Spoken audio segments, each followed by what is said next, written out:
بسم اللہ الرحمن الرحیم۔ السلام علیکم۔ ہم تنگوش میں خوش آمدید۔ ہمارے چینل کو سبسکرائب کریں اور بیل آئیکن کو کلک کریں تاکہ آپ کو آنے والی ویڈیوز کی اپڈیٹ ملتی رہے۔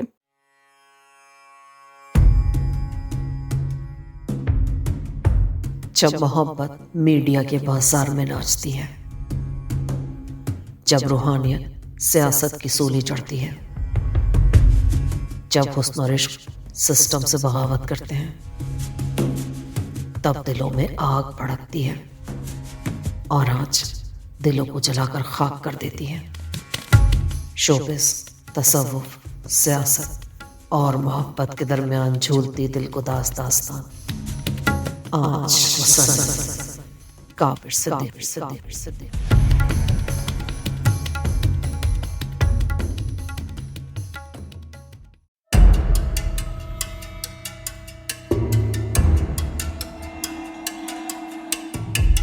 ایپیسوڈ 3۔ بعض اوقات ابتدا کھو جاتی ہے، آغاز گم ہو جاتا ہے، آدمی ششوپنج کی کیفیت میں جھولتا رہ جاتا ہے۔ سمجھنے اور سمجھانے کے اطوار گویا تختی ذہن سے دھل جاتے ہیں، لفظ بانجھ ہو جاتے ہیں۔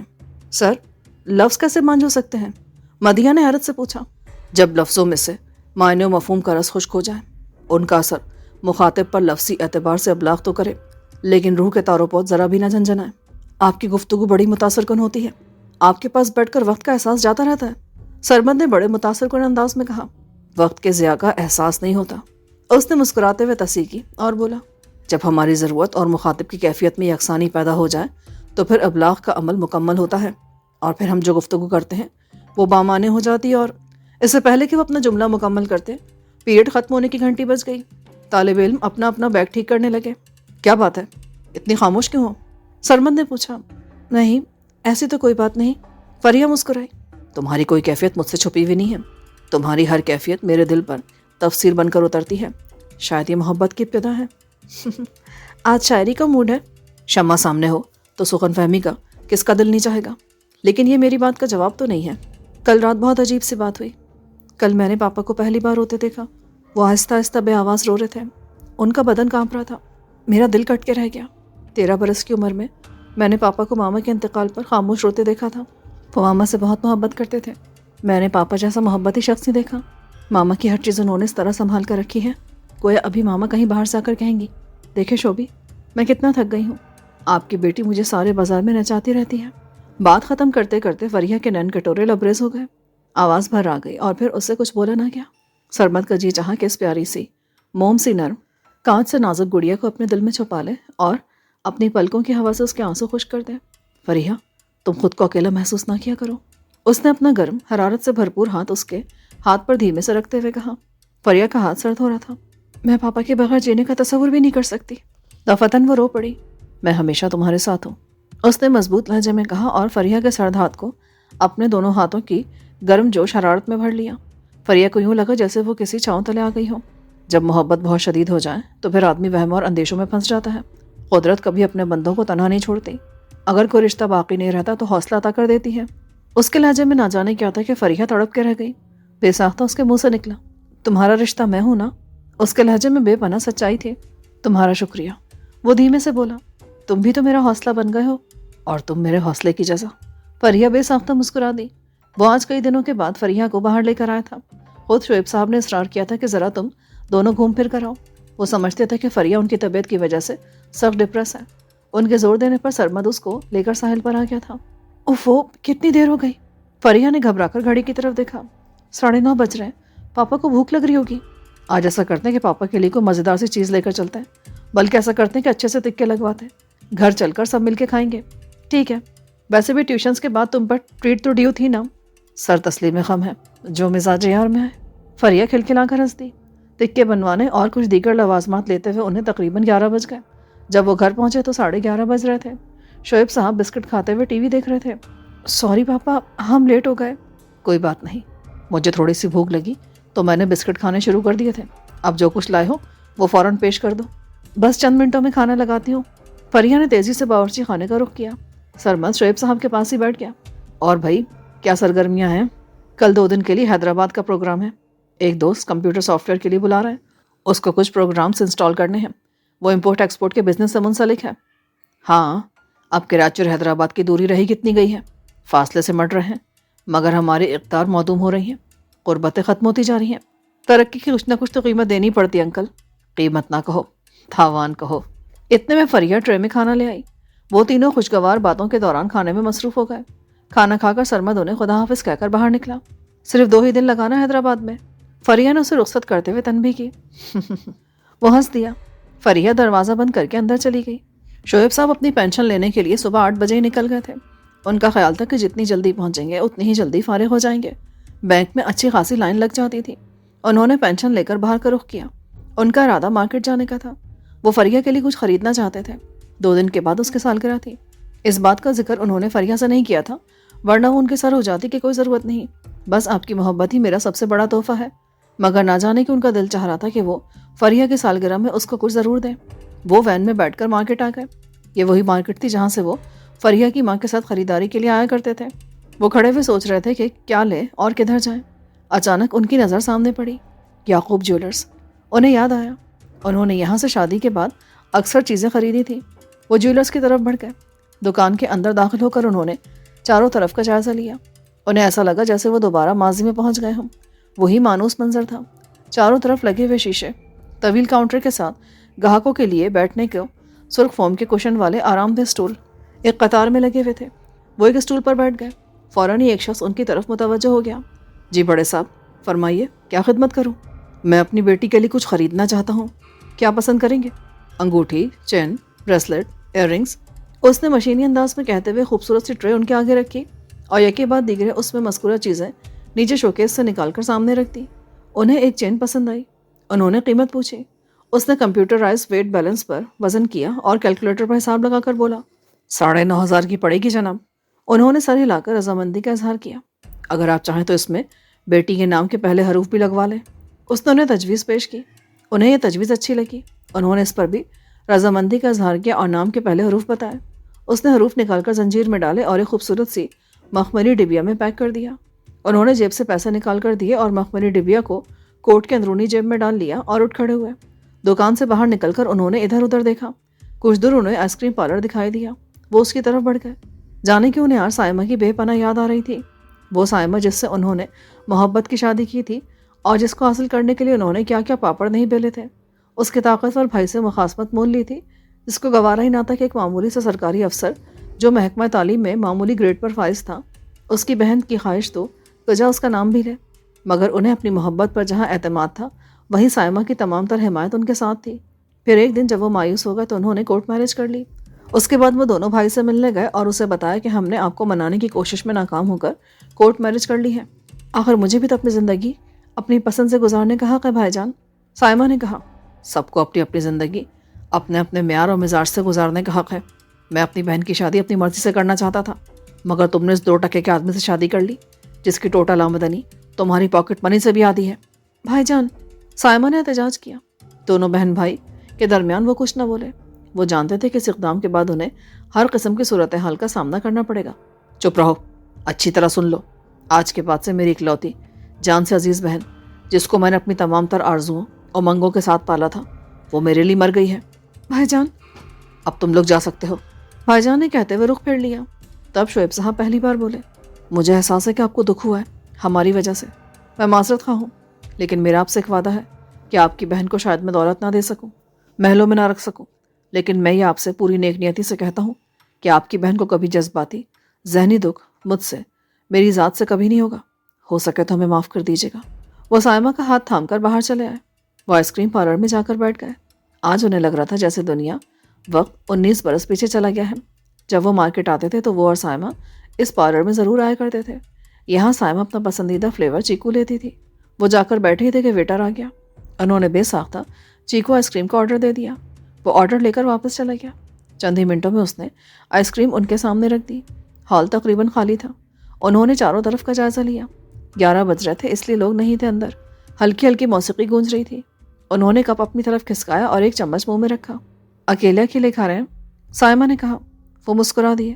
مجھے بہت یاد کر رہے ہیں، ہے نا؟ وہ دھیمے سے ہنسے۔ میں بھی آپ کو بہت یاد کرتی ہوں، پتہ ہے نا؟ وہ اپنے مخصوص انداز میں بولتی تھی۔ ان کی آنکھوں میں پانی آ گیا۔ ان کی سمجھ میں نہیں آ رہا تھا کہ وہ ماضی میں ہیں، حال میں ہیں یا مستقبل انہیں بلا رہا ہے؟ تم مجھے بھولی کب ہو؟ میں بھی تو آپ کو نہیں بھول سکتی. میری روح کے سارے تار آپ کے ساتھ گندے ہیں. تم نے مجھے اکیلا چھوڑ کے اچھا نہیں کیا. ہم سب مجبور ہیں. سچ کہتی ہو تم. دیکھو انکل آپ ہی آپ باتیں کر رہے ہیں. انہوں نے ایک آواز سنی. سارا منظر فوراً تحلیل ہو گیا. انہوں نے دیکھا 2 لڑکے ان کے پاس کھڑے انہیں غور سے دیکھ رہے تھے. انہوں نے سر جھٹکا. آئس کریم پگھل رہی تھی. انہوں نے ایک چمچہ اٹھا کر منہ میں ڈالا تو وہ دونوں کچھ نہ سمجھتے ہوئے کندھے اچکا کر آگے جا کر ایک خالی میز کے گرد بیٹھ گئے. انہوں نے تھوڑی دیر میں آئس کریم ختم کی. 50 کا ایک نوٹ اپنے پرس سے نکالا اور کپ کے نیچے دبا کر اٹھ گئے. باہر آ کر انہوں نے رکشے کو اشارہ کیا اور پتہ بتا کر اندر بیٹھ گئے. انہوں نے اپنے آنگن میں کھلے پھولوں کا گلدستہ بنایا. مخملی ڈبیا کو دوسرے ہاتھ میں پکڑا. پھر فریہ کے کمرے کے دروازے پر دستک دی. دوسری دستک میں دروازہ کھل گیا. فریہ باہر نکلی. Happy birthday to you. Thank you papa. ارے یہ کیا؟ بھلا آج کے دن کو روتا ہے کیا؟ ماما یاد آتی ہیں. وہ کچھ نہ بولے. پھر اسے سہارا دے کر اندر کمرے میں چلے آئے. اسے بیڈ پر بٹھایا اور خود اس کے سامنے بیٹھ گئے. وہ روتی رہی. اس کی ہر سالگرہ پر ہمیشہ یوں ہی ہوتا تھا. وہ اپنی ماں کی یاد میں تڑپ تڑپ کر روتی تھی اور وہ بس اس کو دلا سے تسلی دیتے رہتے تھے. اس کے سوا چارہ بھی کیا تھا؟ وہ بھی تو اس کی سالگرہ کا ہی دن تھا. سائمہ نے اس کے لیے بہت خوبصورت بھوپالی شلوار قمیض تیار کی تھی. وہ صبح سے ناشتے کی تیاریوں میں لگی ہوئی تھی. فریہ اس کے ساتھ ساتھ تھی. اس کی فرمائشیں، سہیلیوں کو دعوت دینا، تحفوں کی فرمائش. اس کی زبان قینچی کی طرح چل رہی تھی. فریہ خدا کے لیے ذرا دیر کو چپ ہو جاؤ. میرے سر میں درد ہو رہا ہے. لائیں میں سر دبا دوں؟ پیچھے ہو جاؤ نہیں تو جل جاؤ گی. وہ گرم پراٹھا توے سے اتارتے ہوئے بولی. بس 1 کپ گرم چائے سے 2 گولیاں لے لوں گی نا تو ٹھیک ہو جاؤں گی. یہ لو. شعیب پیناڈول لیے سامنے کھڑے تھے. ارے واہ پاپا تو زبردست ہے. فریہ تالی بجا کر بولی. پھر تینوں ہی کچن میں چھوٹی سی گول میز کے اطراف بیٹھ گئے. وہ دونوں پراٹھا کھانے لگے. سائمہ نے 2 گولیاں ایک گھونٹ پانی سے نگل لی اور چائے کا کپ اٹھا لیا. دونوں باپ بیٹی بڑے مزے سے کھانے اور گفتگو میں مصروف تھے. اچانک اسے بہت زور سے چکر آیا. کپ اس کے ہاتھ سے چھوٹ کر گر گیا. ارے! شعیب اور فریہ تیزی سے اٹھ کھڑے ہوئے. انہوں نے پھرتی سے اسے سنبھالا. وہ چکرا کر گر رہی تھی. ماما! فریہ رونے لگی. کچھ نہیں بیٹی، تم ڈاکٹر انکل کے پاس جاؤ اور انہیں بلا لاؤ. وہ جلدی سے سائمہ کو گود میں اٹھاتے ہوئے بولے. ڈاکٹر ریحان ان کے برابر میں ہی رہتے تھے. فریہ باہر کی طرف دوڑی. وہ سائمہ کو اٹھا کر اپنے بیڈ روم میں لائے. وہ بے ہوش ہو چکی تھی. انہوں نے اس کو بستر پر لٹایا اور اچانک جیسے ان کو کرنٹ لگا. سائمہ کی ناک سے باریک سی خون کی لکیر نکل رہی تھی. سائمہ! سائمہ! اسی وقت فریہ اور ڈاکٹر ریحان اندر داخل ہوئے. ذرا ہٹیے.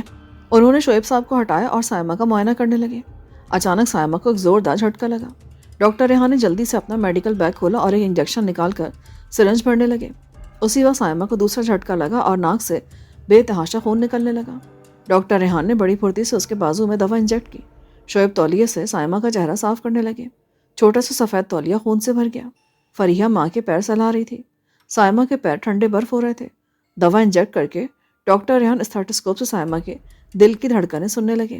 شعیب کی نگاہ بل کھا کر کبھی سائمہ پر مرتکز ہوتی تو کبھی ڈاکٹر ریحان کے چہرے پر ٹھہر جاتی. اچانک ڈاکٹر کا چہرہ تاریک ہو گیا. اسٹیتھوسکوپ ان کے ہاتھوں سے چھوٹ گیا. کیا ہوا؟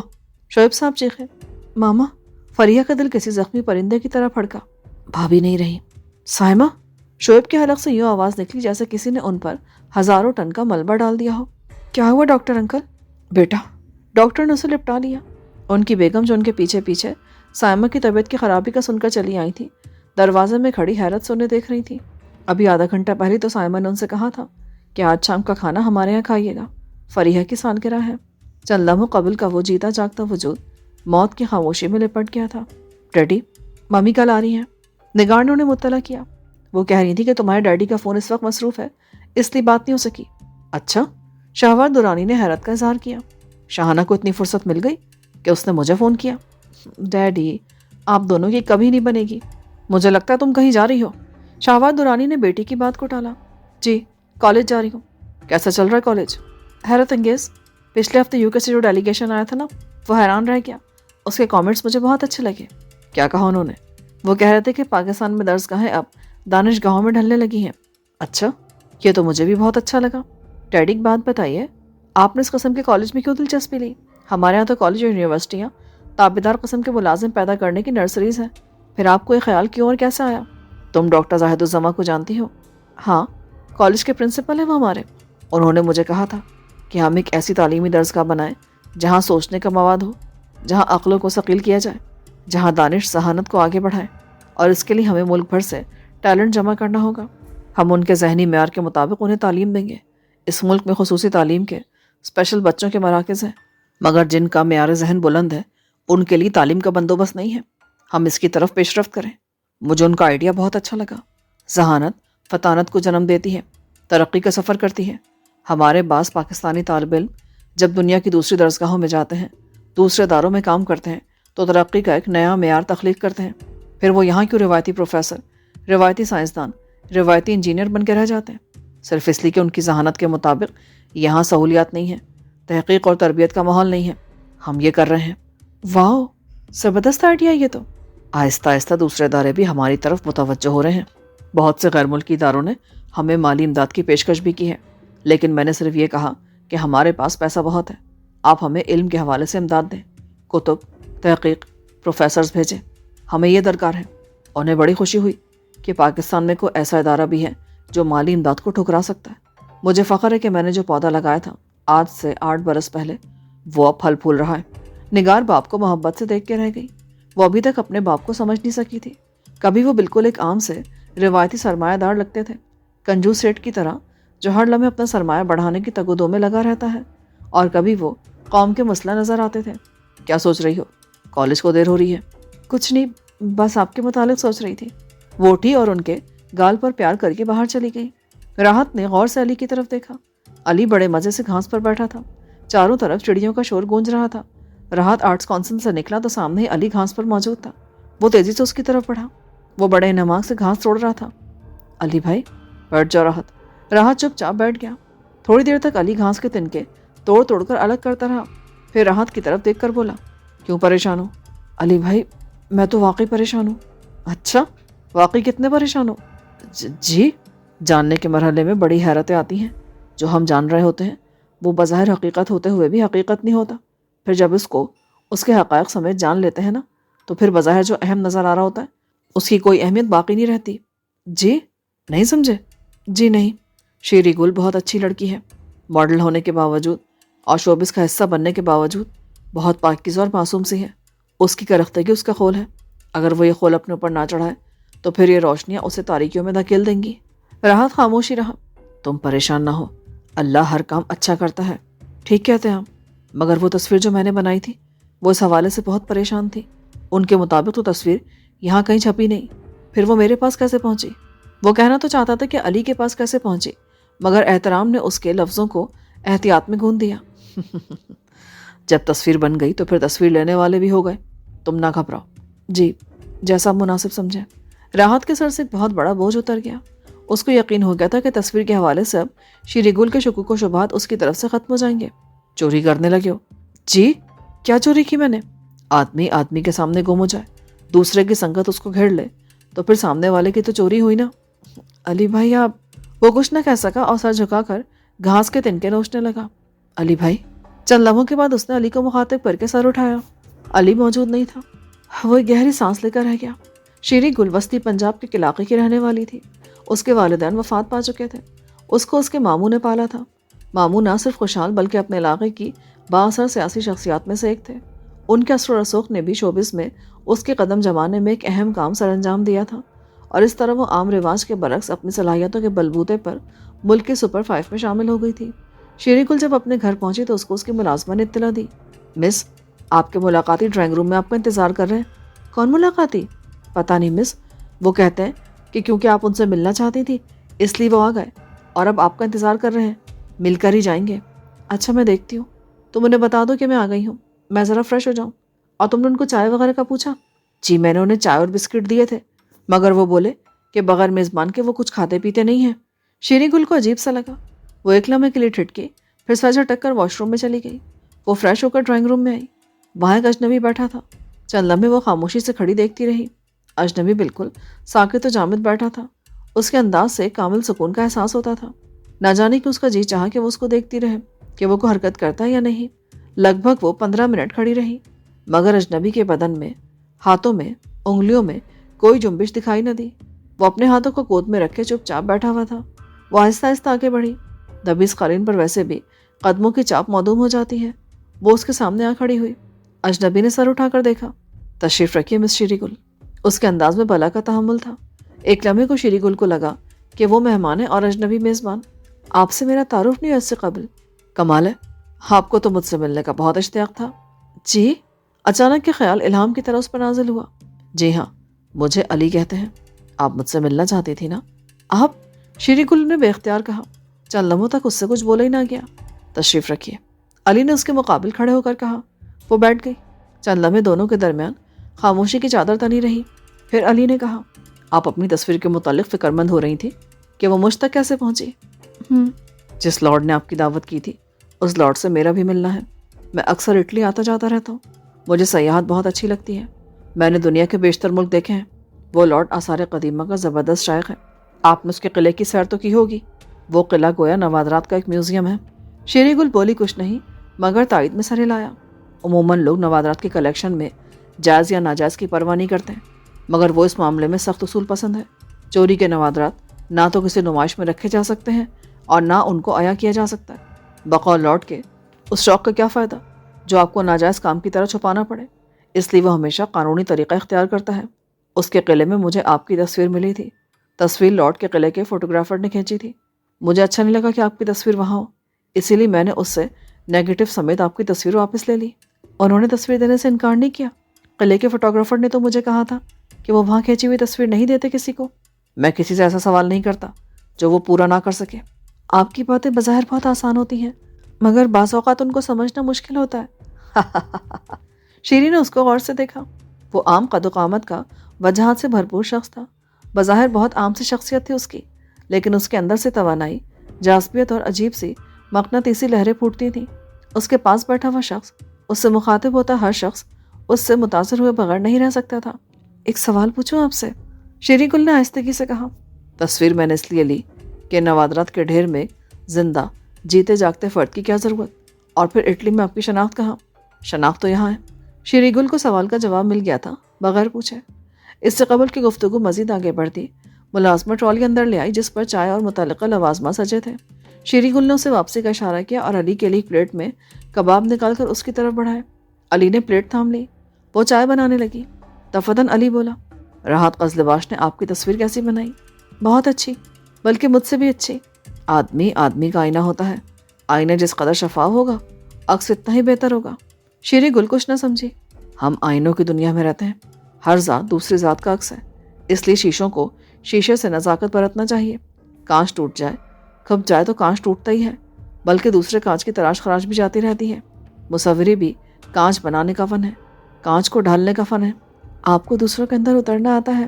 اپنا آپ وسیع کر لیں تو پھر اندر کی دنیا باہر کی دنیا سے ہزاروں گنا وسعت پا لیتی ہے، مگر اس کے لیے خود کو بھولنا پڑتا ہے. دوسروں کے دلوں میں اترنے کے لیے خود کو جذب کرنا پڑتا ہے. آپ سچ مچ بہت گہری اور دلچسپ باتیں کرتے ہیں. کھوج زندگی میں صرف حسن بھرتی ہے کبھی تو کبھی دکھ دیتی ہے، مگر اصل خوشی تو یہ کہ آدمی دکھ سے پھوٹنے والی خوشیوں کو اپنائے، پھر وہ خوشیاں پائیدار ہوتی ہیں. دکھ تو ہر شخص کے لیے نکھار کی سوغات ہوتا ہے، لیکن کم ہی لوگ ہیں جو دکھ کو اپنی طاقت بناتے ہیں. بیشتر لوگ تو اپنے دکھوں میں آپ ڈوب جاتے ہیں کہ پھر ابھرنے کا نام ہی نہیں لیتے. صرف اپنے دکھوں کو جمع کرتی رہو گی تو تھک جاؤ گی. اگر دوسرے کے دکھ کو اپنے ساتھ شامل کر لو گی تو پھر طاقت بن جاؤ گی، حوصلہ بن جاؤ گی. اچانک موبائل کی سریلی گھنٹی بجنے لگی. Excuse me. شیری گل نے موبائل ریسیو کیا. چند لمحے وہ سنتی رہی، پھر بکواس نہ کرو کہہ کر فون بند کر دیا. ایک لمحے کے لیے اس کی سبھی چہرے پر ناگواری کی شکنیں ابھری. دوسرے لمحے وہ معدوم ہو گئی. علی استفہامیہ نظروں سے اس کو دیکھنے لگا مگر کوئی سوال نہ کیا. شیری گل نے خود ہی بتا دیا. ایک بگڑا ہوا رئیس زیادہ ہے جس کا باپ اپنے اثر و رسوخ سے منسٹر بن گیا ہے مگر ابھی تک زندگی کے آداب نہیں سیکھ سکا. یہ ہماری بدقسمتی ہے کہ ہم اپنے بچوں کو علم اور سہولت تو دے رہے ہیں مگر تربیت نہیں کر پا رہے. ان پر تربیت بھی بگڑ جاتی ہے. ہاں، کیونکہ تربیت ایک مسلسل عمل ہے جو نسلوں پر محیط ہے.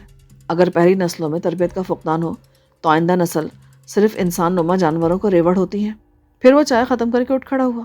پھر کب آئیں گے؟ میں گیا وقت نہیں جو آ نہ سکوں. علی مسکرایا اور لمبے لمبے ڈگ بھرتا باہر نکل گیا. اس نے رسمی رخصتی کلمات ادا کرنے کی ضرورت بھی نہیں سمجھی تھی. شیری گل کو علی بہت عجیب مگر بہت مانوس سا لگا جو اس سے متاثر ہونے کے بجائے اسے متاثر کر گیا تھا. موبائل کی بیل پھر بجی. ہیلو، جی فرمائیے. دوسری طرف کی آواز سن کر وہ بولی. وعلیکم السلام. ابھی آپ کا ہی تذکرہ ہو رہا تھا. دوسری طرف راحت قزلباش تھا. اگر آپ کی اجازت ہو تو ایک صاحب آپ سے ملنا چاہتے ہیں. وہ آپ سے کچھ گفتگو کرنا چاہتے ہیں، تشریف لے آئیے، شیری گل نے کہا اور لائن کاٹ دی۔ تقریباً پون گھنٹے کے بعد راحت قزلباش ایک اجنبی کے ہمراہ اس کے روبرو تھا۔ یہ احمد علی اختر ہے، UK میں گزشتہ 40 برسوں سے سیٹل ہیں اور اب پاکستان میں ایک ٹیکسٹائل مل لگا چکے ہیں۔ اس کی پروڈکشن شروع ہو چکی ہے۔ اس سلسلے میں انہوں نے آپ سے ملنے کی خواہش ظاہر کی، سو ہم یہاں آ گئے۔ احمد علی اختر نے غور سے اس کو دیکھا اور بلا تمہید بولا، مجھے آپ اچھی لگی، مجھے آپ جیسی ماڈل چاہیے، بالکل آپ کے جیسی۔ پہلے شیری گل سے پوچھ تو لیجئے کہ ان کو آپ کے پروڈکٹ میں دلچسپی ہے بھی یا نہیں۔ میں سمجھی نہیں، آپ کرنا کیا چاہتے ہیں؟ میں خواتین کے لیے کپڑا یعنی لون وغیرہ بنانا چاہتا ہوں اور بنا رہا ہوں۔ میری ایڈورٹائزنگ ایجنسی نے مجھے جو ماڈلز دکھائی ہیں وہ ساری کی ساری مغرب کے انداز میں خود کو ڈیولپ کرتی ہیں، جبکہ مجھے مکمل مشرقی سراپا چاہیے، آپ کی طرح۔ مجھے لہراتے بل کھاتے انداز یا قبروں پر شوٹنگ، سڑکوں پر بھاگ دوڑ نہیں چاہیے۔ ہماری مشرق کی عورت ایسا نہیں کرتی، وہ گھر میں کام کرتی ہے، بچے پالتی ہے، 100 کاموں میں کبھی اٹھتی ہے کبھی بیٹھتی ہے، بچے کو دودھ پلاتی ہے، اکڑو بیٹھ کر آٹا گوندتی ہے۔ میں یہ چاہتا ہوں کہ میں عورت کو یہ پیغام دوں کہ ہم جو کپڑا بناتے ہیں وہ اس کی ضرورت کے عین مطابق ہے۔ گھریلو کاموں میں ہمارا کپڑا خراب نہیں ہوتا، شکن آلود نہیں ہوتا۔ وہ جو ہی اکڑو بیٹھ کر صحن میں جھاڑو دے کر سیدھی ہو کر کھڑی ہوتی ہے، کپڑا یوں لگتا ہے جیسے ابھی استری کر کے پہنا گیا ہے۔ سارا آئیڈیا، سٹوری بورڈ، سین تو آپ نے بیان کر دیا، پھر ایڈورٹائزنگ ایجنسی کیا کرے گی؟ شیری گل نے تعریفی انداز میں کہا۔ اس کو احمد علی اختر کا کھلا ڈولا بے تکلف انداز بہت پسند آیا تھا۔ برا نہ منائیے گا، مجھے تو اپنے ملک میں روز بروز نئے نئے تلخ تجربات ہو رہے ہیں۔ یہاں لوگ بزنس کے صحیح اصولوں کو سمجھنے کے بجائے شارٹ کٹ کو زیادہ اہمیت دیتے ہیں۔ ہر ماڈل غیر ضروری طور پر بے تکلف ہوتی ہے، ہر ایجنسی غیر ضروری آفرز کرتی ہے۔ ارے بھائی، ہمیں یورپ، امریکہ، برطانیہ میں ہر آرزو کو پورا کرنے کی آزادی حاصل ہے۔ عورت، شراب، یہ سب وہاں ایسے ہی ہیں جیسے یہاں پانی ملتا ہے، ماچس کی ڈبیاں مل جاتی ہیں۔ ترقی کام سے ملتی ہے۔ میں وطن کی محبت میں آیا تھا، لیکن مل لگانے، پروڈکشن کرنے، مارکیٹنگ کرنے میں جگہ جگہ رکاوٹیں۔ معمولی حکومتی افسر اس طرح رونت سے بات کرتے ہیں جیسے سرمایہ ہم نہیں وہ لگا رہے ہیں، اور وہی افسرات میں جب گھر آتے ہیں تو بھیگی بلی بنے ہوتے ہیں۔ اس ملک میں کام کرنے کے لیے بجٹ کے 3 حصے کرو، 25% سے فیکٹری لگاؤ، مال بناؤ، باقیہ 50-50 رشوت اور ایڈورٹائزنگ کے لیے۔ راحت اور شیری گل دونوں شرمندہ ہو گئے۔ انہیں ایسا لگا جیسے احمد علی اختر انہیں بھری سڑک پر بے عزت کر رہا ہو۔ مگر یہ ہمارا مجموعی سیٹ اپ ہے، اس کے خلاف کیا کر سکتے ہیں؟ صرف ایک شخص نے میری مدد کی۔ میں مایوس ہو کر اپنا بچا کھچا سرمایہ سمیٹ کر اپنی حب الوطنی پر لعنت بھیج کر واپس جا رہا تھا جب وہ فرشتوں جیسا آدمی مجھے ملا، شاہوار دورانی۔ اس نے مجھے تسلی دی، مجھے اپنے دفتر لے گیا۔ پتہ نہیں کیا جادو ہے اس کے اندر۔ اس نے مجھے صرف اتنا کہا، احمد علی اختر، مجھے تمہارے سرمایہ سے، تمہاری مل سے کوئی سروکار نہیں۔ میں تو صرف تمہارے اس جذبے کی قدر کرتا ہوں جس کے تحت تم یہاں کام کرنے کے لیے آئے ہو۔ مگر 40 برسوں میں دنیا بدل گئی، ہم نے تنزلی میں ترقی کر لی، اس لیے تم صرف ایک بات برداشت کر لو، اور وہ یہ کہ میں تمہارے ساتھ ہو جاتا ہوں۔ جب ان لوگوں کو معلوم ہوگا کہ شاہوار دورانی تمہارے ساتھ ہے تو پھر دیکھنا کیا ہوگا۔ اور سچ مچ ایسا ہی ہوا۔ صرف 72 گھنٹوں میں تمام اجازت نامے، لائسنس، الاٹمنٹس، بجلی کے کنیکشنز، امپورٹ ایکسپورٹ کے مسائل سب یوں حل ہو گئے جیسے اس کے قبضے میں جن ہو۔ پھر ایڈورٹائزنگ کی دنیا کا باوا آدم ہی نرالا ہے۔ یہاں خاص چیز کو عام بنا کر پیش کرنے کی روایت ہے، جبکہ عام اشیاء کو خاص بنانے کی ٹیکنیک ہی اصل ایڈورٹائزنگ ہے۔ کیا خیال ہے، چائے نہ پی لی جائے تھوڑی سی؟ راحت نے چائے کا کپ اس کی طرف بڑھایا۔ شکریہ، معاف کیجیے گا، میں ذرا جذباتی ہو گیا تھا۔ سچے آدمی جذباتی ہی ہوتے ہیں، راحت قزلباش نے کہا۔ جذباتی تو فرد سے لے کر قوم تک سب کا رخ متعین کرتے ہیں۔ شیری گل نے اسے غور سے دیکھا۔ اس کے انداز میں سادگی اور لہجے میں توانائی تھی۔ آپ کی آمد سے تھوڑی دیر قبل ہی علی آئے تھے۔ شیری گل نے اسے مطلع کیا۔ میں نے آپ سے کہا تھا نا کہ وہ خود ہی آپ سے مل لیں گے۔ اب تو آپ مطمئن ہیں نا؟ مطمئن؟ معلوم نہیں، اکثر ایسا ہوتا ہے۔ علی بھائی جب ہوتے ہیں تو سارے سوال گم ہو جاتے ہیں، اور جب وہ نہیں ہوتے تو خیال آتا ہے کہ انہوں نے بغیر پوچھے بہت سارے سوالوں کے جواب کیسے دے دیے۔ کہ آپ لوگ کس علی کی بات کر رہے ہیں؟ احمد علی اختر نے چونک کر کہا۔ آپ کس علی کو جانتے ہیں؟ راحت نے پوچھا۔ میری ان سے جہاز میں ملاقات ہوئی تھی، میں UK سے جرمنی جا رہا تھا کام کے سلسلے میں۔ میری سیٹ ایک پاکستانی کے ساتھ تھی۔ باتوں باتوں میں اس نے مجھے کہا، تم لوگ اپنی زکوٰۃ پاکستان بھجوا کر مطمئن ہو جاتے ہو، حالانکہ صحیح امداد ہے کہ انہیں باقاعدہ روزگار مہیا کرو۔ ایسا کرو کہ وہ جو آج تم سے ہاتھ پھیلا کر زکوٰۃ مانگنے پر مجبور ہے نا، وہ چند سالوں میں زکوٰۃ دینے والے بن جائیں۔ تمہارے اکاؤنٹس میں جو پاؤنڈز پڑے سڑ رہے ہیں ان کو یوز کرو، وہ پاکستان آئیں گے تو بچے دیں گے۔ یہ تو علی بھائی کی گفتگو ہے، بے ساختہ راحت نے کہا۔ یقیناً وہی آپ سے ملے ہوں گے، وہ بتا رہے تھے کہ انہیں سیاحت کا بہت شوق ہے، وہی ہوں گے۔ شیری گل نے بھی تائید کی، جیسے وہ علی کو برسوں سے جانتی ہو۔ راحت جانتا تھا علی ایسا ہی تھا، جو اس سے چند لمحوں کے لیے بھی مل لیتا تھا اسے لگتا تھا جیسے وہ علی کا برسوں سے ملنے والا رہا ہو۔ اگر یہ وہی ہے تو پھر ان کا حلیہ ایسا ہونا چاہیے۔ احمد علی اختر نے جہاز سے ملنے والے کا حلیہ اس طرح دہرایا گویا وہ ابھی علی سے ملا ہو، حالانکہ اس کو علی سے ملے 4 برس ہو چکے تھے۔ احمد علی اختر کی زبانی حلیہ سن کر اس بات کی مکمل تصدیق ہو گئی کہ وہی علی ہے۔ مجھے ان سے ضرور ملوائیے گا، مجھے ان سے ملنے کا شدید اشتیاق ہے۔ وہ یقیناً آپ سے ملیں گے، ان سے جو ملنا چاہے وہ خود اس سے ملتے ہیں۔ احمد علی اختر بغیر کچھ سمجھے انہیں دیکھتا رہ گیا۔ اس کے ساتھ ہی ایپیسوڈ 3 کا اختتام ہوتا ہے۔ آگے کتاب سننے کے لیے ایپیسوڈ 4 سماعت فرمائیں۔